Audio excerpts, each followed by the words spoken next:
전쟁과 눈물도 지는데 바닷가 모래알 그보다도 더 많은 성령을 찬양하리.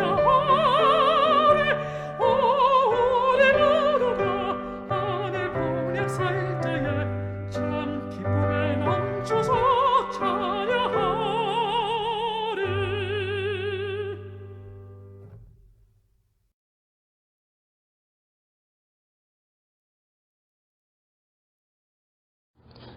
자비롭고 은혜로우신 하나님 아버지, 온 세상이 자연재해로 병들어가고 전쟁과 기아로 불안과 공포로 신음하고 있을 때 하나님의 은혜로 저희 가든그로브 교회 교우들 안전하게 지낼 수 있도록 보살펴 주셔서 감사합니다. 오늘도 저희들의 복잡한 삶을 주님께 맡기오니 받아주시옵고 우리 안에 있는 부정적인 생각들을 모두 제거하여 주시옵소서. 오로지 주님의 성령의 지배를 받도록 인도하여 주시고 무가치한 자신들을 돌아보지 않고 오직 그리스도만 바라보게 해 주시옵소서. 살아가면서 아픔과 고통이 따르는 삶이라도 변함없는 마음으로 믿음을 줄 수 있는 사람으로 살아가게 인도하여 주시옵소서. 주님, 이 시간 육신의 아픔으로 고통받고 있는 교우들 위로하여 주시고 치유하여 주셔서 우리 다 함께 주님께 경배와 찬양을 드릴 수 있도록 도와주시옵소서. 고향 방문으로 고국에 계신 목사님 가족 모두 더위에 건강 지켜주시고 모든 일정을 마치시고 무사히 귀국하시도록 안전한 길로 인도하여 주시옵소서. 주님, 주님을 붙잡고 승리하는 하루하루가 되게 하시기를 예수님 이름으로 간절히 기도합니다. 아멘.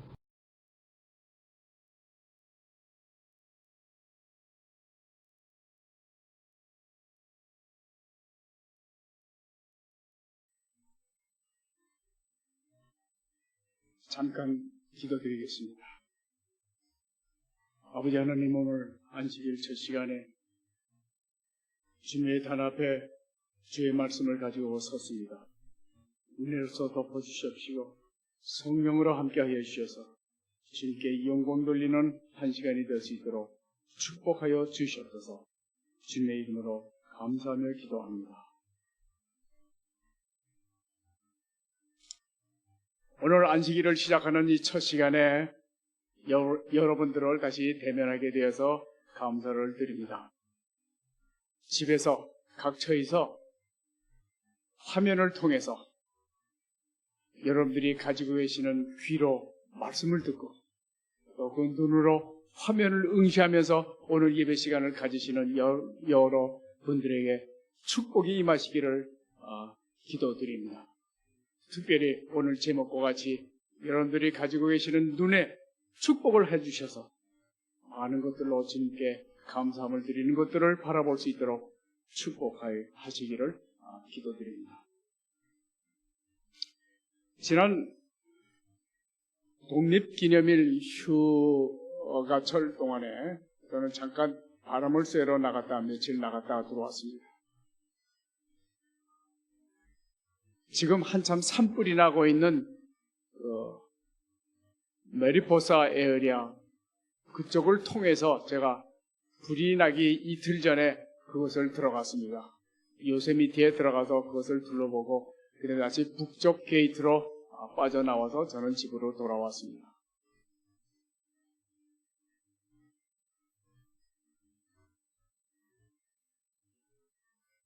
그곳에 가서 보니까 여러분들이 다 아시는 것처럼 엄청나게 큰 바위산들이 많이 있지 않습니까? 그 큰 바위를 바라보면서 사람들이 탄성을 지르고 사진을 찍고 야단거립니다. 저는 그것을 한 10번 이상 갔을 것 같습니다. 근데 이번에도 가서 보면서 이번엔 좀 다른 각도로 바라보게 되었습니다.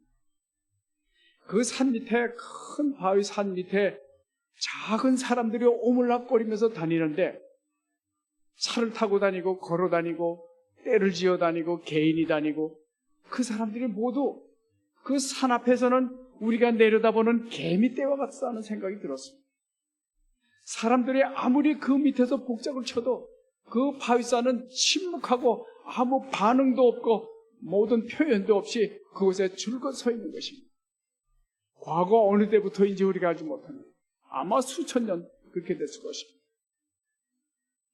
지금 산불이 나고 있는데 그곳에 나와 있는 그 큰 나무들이 거기 있죠. 세코야 파크에 가면 그 큰 나무들이 있는데 그 나무들은 다 2000년, 3000년이 지났다는 그런 나무들이 거기 서 있습니다. 우리가 그 밑에 가서 보아도 그 나무들이 우리에게 아무 대답도 하지 않습니다. 단지 우리가 영적인 눈으로 그 나무들을 바라볼 때, 아, 우리가 이런 일이 있었겠구나 하는 것을 우리가 느낄 수가 있겠습니다. 우리의 눈은 굉장히 중요합니다. 근데 우리의 사람이 가지고 있는 눈은 현실로 나타나는 것만 보기를 좋아합니다. 그 뒤에 숨겨진 것을 잘 보지를 못합니다. 저는 이런 경우를 생각하면서 제 묵상 가운데 매일매일 가지는 묵상 시간 가운데 말씀을 계속해서 반복해서 묵상하고 다시 생각하고 또 생각하는 가운데 오늘 그 묵상 가운데서 오늘의 말씀을 돌출해내었습니다. 욥기로 들어가 보겠습니다. 욥은 여러분들이 다 아시다시피 참 굉장한 부자였었고 아주 호평을 받는 그런 아주 훌륭한 사람이었습니다. 이유야 어떻게 됐든 그분이 재난을 당합니다. 온 재산이 다 날아가고 그의 데리고 있던 아들들이 다 죽임을 당하고 그의 몸에는 온통 온창이 나서 가려워서 진물이 나서 주위에 있는 벽돌자를 들어서 그 몸을 이렇게 긁으면서 그렇게 지나는 그런 광경을 표현되어 있습니다. 차마 눈으로 볼 수 없는 그런 참혹한 그런 환경이었습니다. 그보다 더 안타까운 일은 평소에 그와 친하게 지나고 그를 사랑했던 세 친구가 찾아오는 것입니다. 그 세 친구들이 와서 그 욥의 어떤 상처를 돌봐주고 뭐 도와주는 것이 아니라 말로써 욥을 다시 괴롭히기 시작하는 것입니다. 네가 뭘 잘못했지? 회개해라. 회개해라. 하나님 앞에 나가서 회개해라. 네가 잘났다고 그러지 마라. 회개해라. 계속해서 말씀합니다. 욥은 아무리 생각해도 내가 주님 앞에 특별히 무슨 잘못한 것이 없는데 왜 이런 재난이 나에게 오는가? 심지어는 평생을 같이 살아오던 그 아내까지도 와서 당신은 오히려 하나님을 제조하고 죽으라고, 여기서 죽으라고, 그렇게 고생하는 것보다 죽는 게 낫겠다고.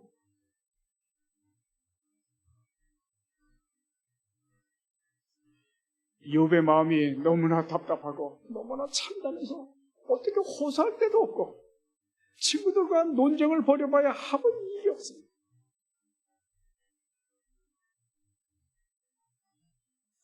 그래서 욥기 10장 4절에 가면 오늘의 제가 주제로 삼는 성경 말씀이 나옵니다. 주의 눈이 육신의 눈이 됐습니까? 주께서 사람의 보는 것처럼 보십니까? 영어로 표현합니다. Do you have eyes of flesh? Do you see as men see? 정말 사람의 눈을, 육신의 눈을 가지고 계십니까? 그리고 사람이 보는 것처럼 이 참혹한 환경들을 다 내려다 보십니까? 욥이 하나님께 철저히 쏟아냅니다. 얼마나 안타까우면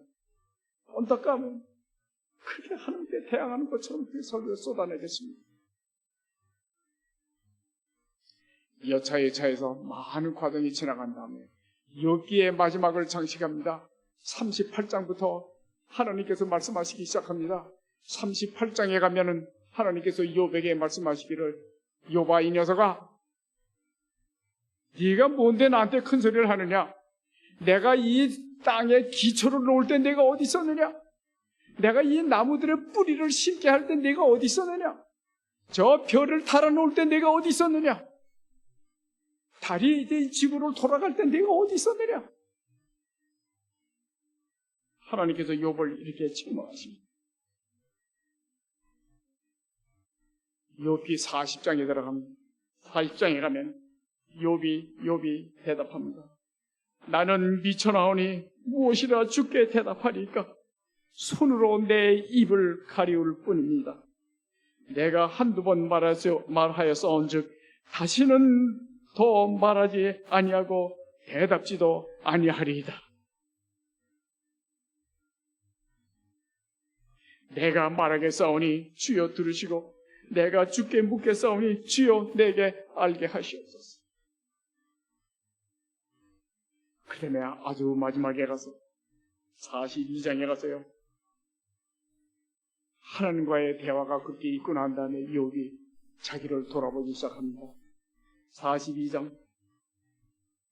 내가 이제 말하겠사오니 주여 들으시고 내가 주께 묻겠사오니 주여 내게 알게 하시옵소서. 내가 주께 대하여 귀로만 여태까지 들었었는데 이제는 눈으로 주를 바라봅니다. 그러므로 내가 스스로 화나고 티끌과 재 가운데서 회개하나이다.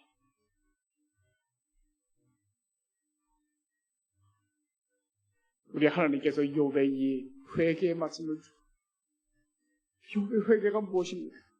자기가 얼마나 나 스스로가 의롭다고 생각했는지 욥이 그렇게 하나님께 항거했던 것을 자복하는 것입니다. 우리가 아무리 잘났어도 아무리 의로운 것 같아도 어떻게 하나님 앞에서 우리가 의롭다고 주장할 수가 있겠습니까?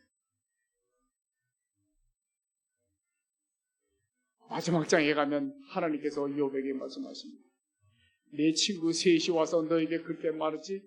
그래, 그 친구들은 너 욥보다 더 의롭지 못하다. 너도 의롭지 못했지만 그 친구들은 더 의롭지 못하다. 그러니 그 친구들로 하여금 제물을 가지고 와서 너를 통해서 제사를 드리게 하라. 그러면 내가 너의 제사를 받으리라. 그래서 그 친구들이 제물을 가지고 욥에게 와서 제물을 드리고 하나님께 제사를 드렸습니다. 하나님께서 그 제사를 기뻐 받으시고 욥의 건망졌던, 거만했던, 교만했던 그 마음들을 다 용서하시고 아마도 친구들도 용서하셨으리라고 믿습니다.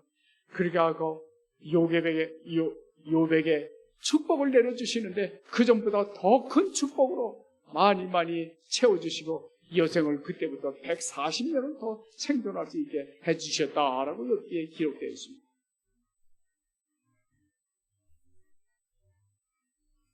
육신의 눈, 사람의 눈, 하나님 사람의 눈을 가지시고 우리 사람이 보는 것처럼 이 세상에 참혹한 일들을 정말로 보고 계십니까? 오늘날 우리도 하나님께 그렇게 부르짖을 수 있습니다. 세상이 너무나 험악합니다. 요즘 세븐일레븐에 그런 험악한 사건들을 일어나십니다. 산불을 보십니다. 저쪽 우크라이나의 이 전쟁 상황을 보십니다. 경제가 무너지는 것을 봅니다. 많은 사람들이 코로나로 인해서 질병으로서 병실에 가서 죽는 것을 바라봅니다. 하나님 정말 사람처럼 이런 모든 것을 보고 계십니까? 보고 계십니까?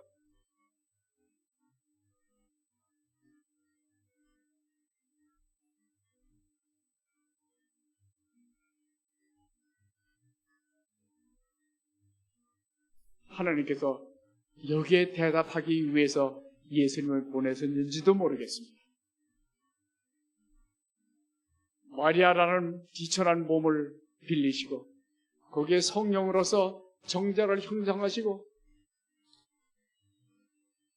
마리아의 난자와 합하게 하셔서 태아를 생성하게 하신 우리 하나님.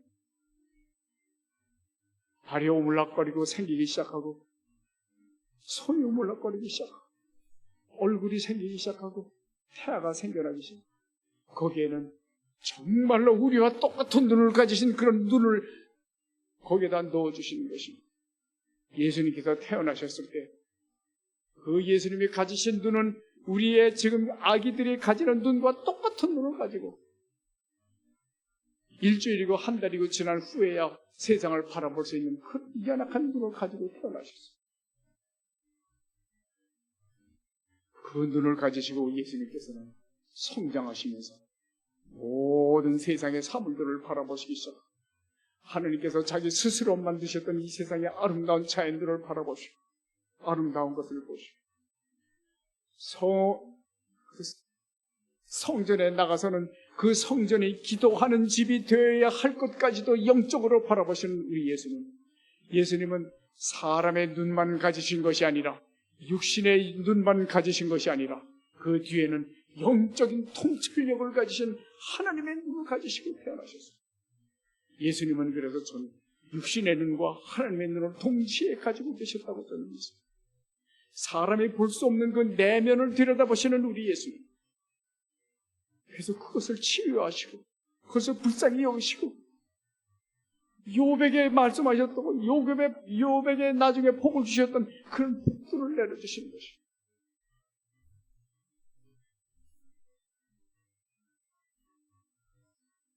이제 오늘 저녁에는 예수님의 눈이 어떤 눈으로 사람의 눈과 영적인 눈으로 하나님의 눈을 동시에 가지시면서 우리의 불쌍한 사람들을 바라보셨는가를 좀 몇 가지 예를 들면서 말씀을 드려볼까 합니다.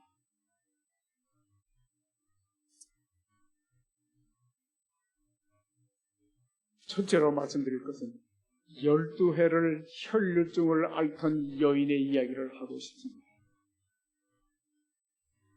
예수님이 어느 거리를 가실 때 많은 사람들이 그 주위를 둘러싸고 따라갑니다.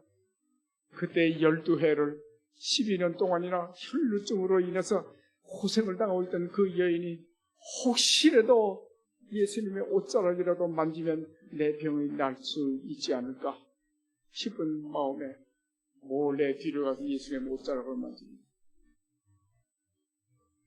예수님께서는 무시하셔도 좋고 아무 말 없이 능력을 나타내셔서 낫게 하셔도 좋고 어떤 방법으로도 하실 수 있는데 예수님께서는 구태여 걸음을 멈추시고 고개를 들려서 그 여인을 바라보시고 군중 속에서 마가복음인가 어디에 보면 군중 속에서 그를 바라보시고 그 여인을 바라보셨다고.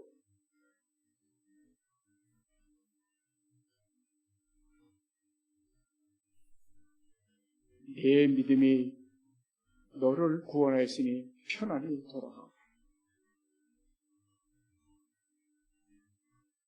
예수님은 이 순간에는 하나님의 눈을 동시에 가지시고 그 여인의 마음속에 갈구하는 그 애타는 마음을 들여다보실 것입니다. 내가 예수님을 만나면 치유받을 수 있겠지. 치유받을 수 있겠지. 한 간절한 마음으로 예수님을 대할 때 예수님께서는 편안히 돌아가. 네 믿음이 너를 구원하였다. 이렇게 말씀하셨습니다. 그때 그 은혜를 바라보던 예수님의 눈은 아마도 욥이 그렇게도 부르짖던 눈이 있습니까? 하나님 눈을 가지셨습니까? 하고 부르짖던 거기에 대한 대답인지도 모르겠습니다.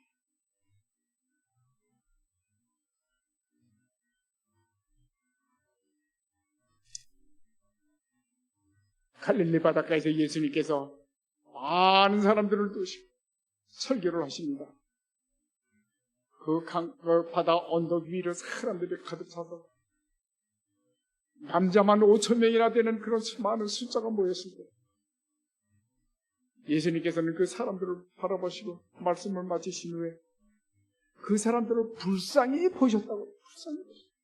저녁 시간이 다 되었는데 먹을 것이 없는 그 사람들을 불쌍히 여기세요. 불쌍하게 바라보시고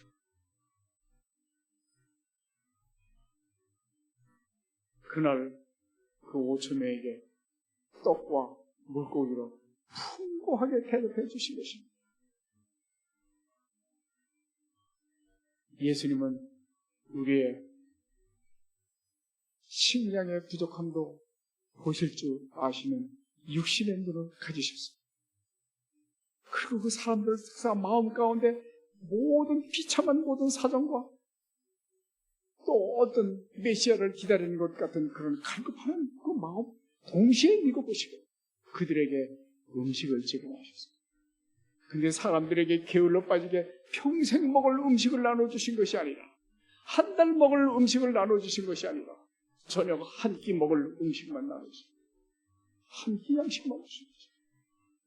내일부터는 또다시 생애에 어려움을 닥칠 수도 있는 그 사람들에게 내일의 양식을 주지 않으시고, 오늘 저녁에 한 끼 양식만 허락해 주시고, 풍부하게 그들의 배를 채워주셨던 것입니다.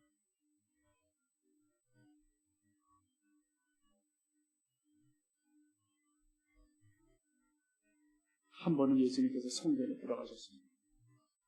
성전에 들어가셨더니 온 장사꾼과 돈 바꾸는 사람과 양을 파는 사람과 또 비둘기 파는 사람들의 왁작왁작 아우성 야단들이 성전 뜰에서 예수님의 눈이, 하나님의 눈이 그 광경을 바라보고 다 뒤집어 엎어고 내 기도하는 집을 더럽히지 말라고 다 쫓아내던 그 광경을 바라봅니다.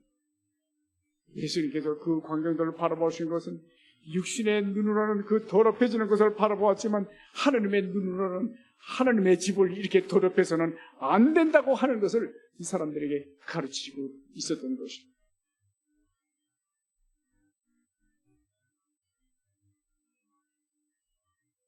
우리 예수님은 사람들의 간구함을 잘 들어주시는 거거든요. 여리고로 내려가서 여리고 성을 지나가는데 그곳에는 삭개오라는 사람이 살고 있었습니다. 예수님의 소문은 많이 들었는데 예수가 누굴까? 어떻게 생겼을까? 궁금한 나머지 볼 수가 없어서, 키는 작고 볼 수가 없어서 나무 위로, 뽕나무 위로 올라갔다고 기록되어 있습니다. 뽕나무 위에 올라가면 예수님을 이렇게 볼 수 있으리라고 생각했던 것이죠. 예수님은 그 삭개오의 마음을 어떻게 알고 그 마음을 어떻게 들여보셨을까요? 그때 예수님의 눈은 하나님의 눈을 가지시고 삭개오를 바라보았다고 생각합니다. 나무에 올라간 것을 보는 것은 육신의 눈을 가지고 보았지만, 그 삭개오의 마음속을 들여다본 것은 하나님의 눈을 가지시고 들여다보셨어요. 삭개오야, 내려와라. 오늘 저녁에는 내가 내 집에 가서 좀 요해야 되겠다. 너같이 저녁을 먹어야 되겠다. 내 집에서 한 잠을 좀 자야 되겠다.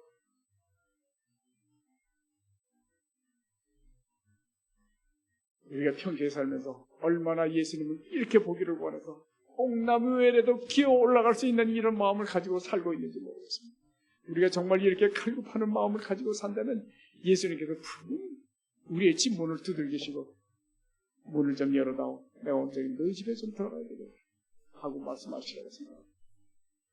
여기에서도 예수님께서는 욥의 절기를 들으시고, 그래서 육신의 눈과 하늘의 눈을 동시에 가지시고 헤어나지지 않으셨는가, 그렇게 생각이 듭니다.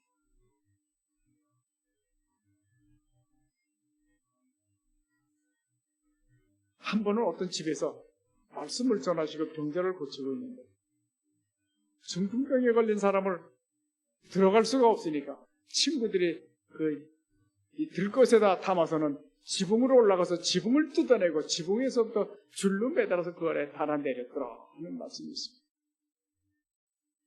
그때 예수님께서는 또다시 그 광경을 사람의 눈으로 보시고, 번뜩이는 하나님의 눈으로 그 친구들의 심정을 들여다보시면서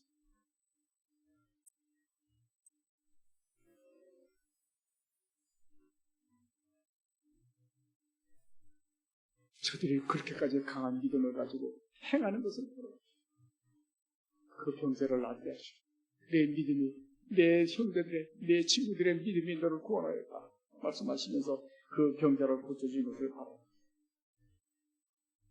예수님의 눈은 이렇게 그 당시에 처참하게 사는 사람들의 그 환경을 다 들여다보시는 것입니다. 욥의 환경을 생각하시는 것처럼 모든 비참하게 사는 사람들의 환경을 들여다보시고 그 처지를 들여다보시고 치유케 하시는 것을 볼 수가 있겠습니다. 한 번은 성전에 갔더니 키 크고 잘생긴 바리새인 제사장족들이, 서기관족들이 연보를 드리는데 쩔렁쩔렁쩔렁 소리를 내면서 많은 돈의 연보를 드리 한 구석에 있던 한 초라한 여인이 와서 자그마한 동전 하나를 겨우 그 코에 떨어뜨리고 놓고 돌아서는 것을 예수님께서 보셨습니다.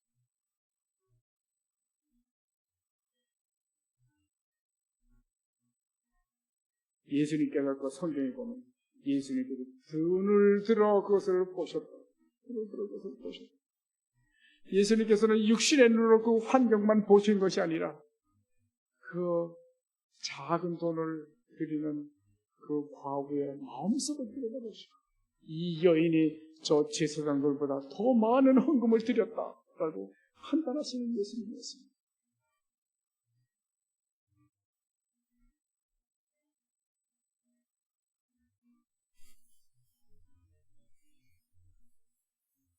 저에게 30분이 주어졌습니다.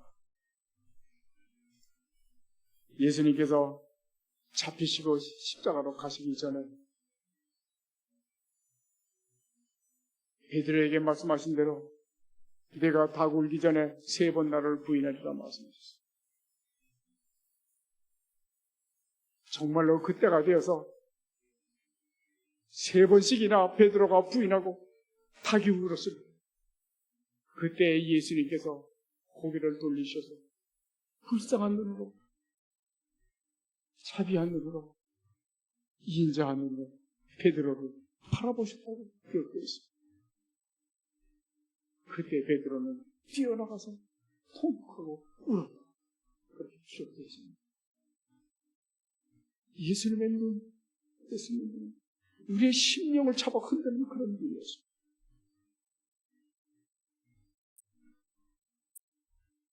제가 준비했던 것을만 좀 줄여보겠습니다.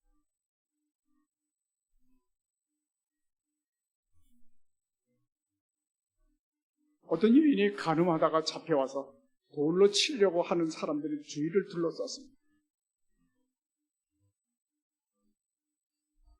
예수님께서 아무 말씀 안 하시고 땅에다 뭐라고 글을 쓰시고 일어나셔서 둘러서 있는 사람들을 쭉 둘러보셨다고 그랬어요. 쭉 둘러보시고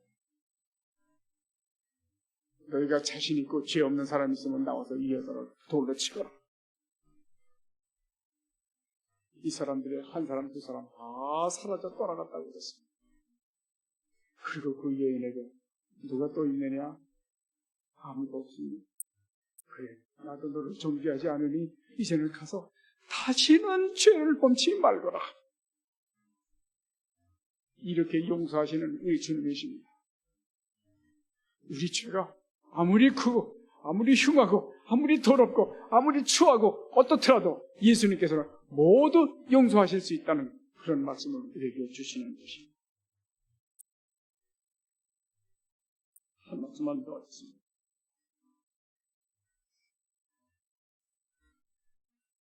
예수님의 친구 나사로가 죽었다고 소식이 전해왔습니다. 그래서 예수님께서 그 나사로의 무덤까지 가셨습니다. 그랬더니 그 동네 사람과 그 누이들이 모여서 아직도 울고 있습니다. 예수님께서 그 처참한 그 불쌍한 형편을 가서 보시고 예수님께서도 성경절에 보면 예수님께서 눈물을 흘리셨다 이렇게 기록되어 있습니다. 예수님도 눈물을 흘릴 줄 아는 그런 눈을 가지신 것입니다. 사람이 죽으면 마지막이 아닙니다. 불쌍한 처지를 아시고 예수님께서도 눈물을 흘리시고 그리고 하늘의 눈으로서 그 무덤을 바라보시면서 나사로야 나와라! 나사로가 걸어 나오는 겁니다. 그 가족들과 그 주위에 있던 사람들이 얼마나 놀래고 얼마나 하나님께 영광을 돌릴 수 있는 그런 광경이었지만 그 제사장들은 돌아가서 그때부터 예수님을 죽이려고 계획을 하고 그 살아나온 나사로까지 죽이려고 계획을 했다고 그렇게 기록되어 있습니다.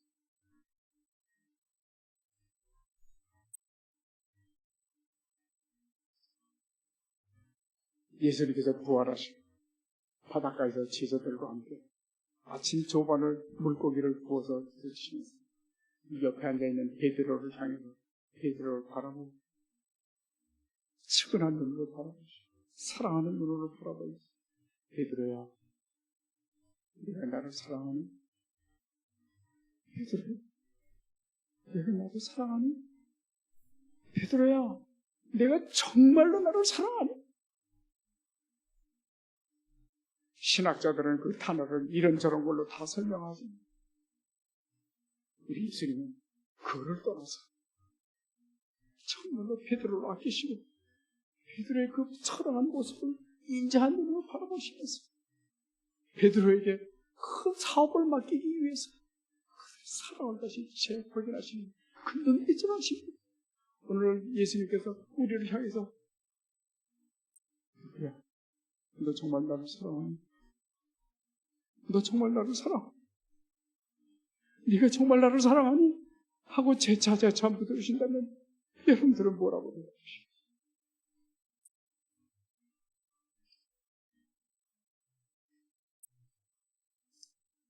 예수님의 눈은 이러한 눈이었습니다. 불쌍한 사람들을 불쌍하게 보실 수 있고 인자를 베풀어야 될 사람에게 인자를 베푸시고 도움을 줘야 될 사람에게는 도움을 준비해서 들어가게 주고 죽은 사람을 살릴 수도 있고 장래에 올 모든 일들을 맡겨주시는 그런 일을 하실 수도 있는 그런 눈을 가지신 예수님이셨습니다. 지금 세상은 예수님으로 잘 대접하지 않는 것 같습니다. 과학자들은 예수님의 시체에 덮었던 그 수건이 있다고 그러죠. 그 수건이 지금 어디 보관되어 있는데 그 수건을 과학적으로 전부 분석을 했다고 그럽니다. 그 수건에 묻어있는 피를 다 채취해서 분석을 했다고 합니다. 보통은 그 피가 수건에 한번 묻으면 얼마 기간이 지나면 다 증발이 없어지고 산화돼서 없어지는데 그 수건에는 피를 분석할 수 있을 만큼 아직 피가 묻어있다는 것이죠. 그 피를 분석해보니 P형은 AB형이요. 그 다음에 염색체를 조사를 했더니 사람은 46개의 염색체가 있어야 되지 않습니까? 여자에게서 23개, 남자에게서 23개 그렇게 해야 되는데 거기를 염색체 조사를 해봤더니 23개밖에 없다는 것입니다. 그래서 이 사람들은 이게 정말 성경에서 말하는 성령으로 잉태했다는 것이 증명이다 뭐 이렇게도 얘기해요. 저는 이것이 뭐 맞고 틀리다 얘기하는 것이 아니에요. 우리가 예수님을 이렇게 과학적으로만 분석하고 과학적으로만 증명해 가려고 하다가는 우리가 그만 실패하고 말 것이에요. 욥이 부르짖던 것처럼 하나님, 내가 이제 하나님께 입을 닫겠습니다. 뭐라고 말하지 않겠습니다. 저의 모든 주님 앞에 교만했던 거짓 의로웠던 이런 모든 것들 용서해 주십시오. 용서해 주십시오.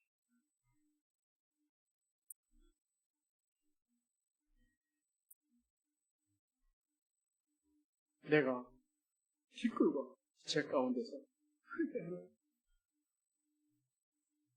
우리는 회개할 것이 너무나 많은 것입니다.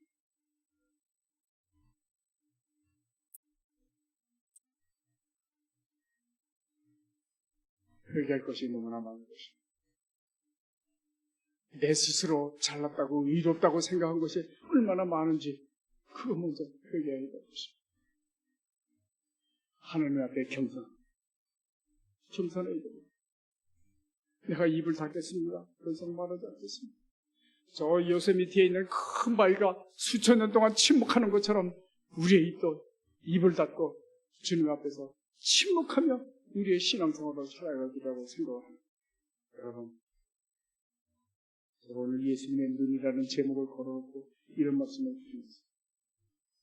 우리가 교회 생활을 하면서도 하나님은 우리가 침묵하는 것이 좋겠습니다. 침묵하고 서로의 눈을 바라보고 예수님의 눈을 바라보는 것처럼 바라보고 우리가 서로 사랑하며 살아야 되지 않겠습니까? 어떤 사람은 얘기합니다. 제일 사랑하는 친구가 있는데 친구를 얼마만큼 믿을 것이냐? 그 친구도 100% 다 믿는 것은 아니다. 제일 사랑하는 친구를 믿는데 98%까지만 믿어라. 그 다음에 나머지 2%는 용서해라. 그럼 우리는 거의 완전한 사랑으로 서로 나누게 될 수 있을 것입니다. 우리가 서로 간에 비난할 것은 얼마든지 있습니다. 욥의 친구들처럼 와서 그런 비난을 얼마든지 할 수가 있습니다. 그러나 하나님 앞에서 입을 닫고 침묵하고 그렇게 지나는 것이 우리 하나님께 의로운 것이 되려고 생각합니다. 죄를 쓰고 티끌 가운데서 매일매일 집에서 기다리는 시간에 저렇게 기도하고 회개하는 생활을 살게 되시기를 바랍니다. 오늘 말씀을 마치겠습니다. 잠깐 기도드리겠습니다. 아버지 하나님, 예수님의 눈을 통해서 우리를 통찰하시고 우리의 모든 것을 관찰하시는 주님, 인자하시고 자비로우신 눈으로 바라보아 주셔서 감사를 드립니다. 주님 앞에 겸손하기를 원하오니 주님께서 저희 회개하는 마음을 받아주시옵시고 항상 주님께 영광을 돌리는 생활을 살 수 있도록 축복하여 주시옵시고 우리를 재난 가운데서 보호하여 주시옵시고 모든 처참한 환경 가운데서 저희를 구원하여 주셔서 감사함으로 매일매일을 살 수 있도록 축복하여 주시옵소서. 오늘 시작하는 이 안식일 시간에도 주님께 감사함이 넘쳐서 주님께 예배하는 마음으로 하루를 지날 수 있도록 축복하여 주시옵소서. 주님의 이름으로 감사하며 기도합니다.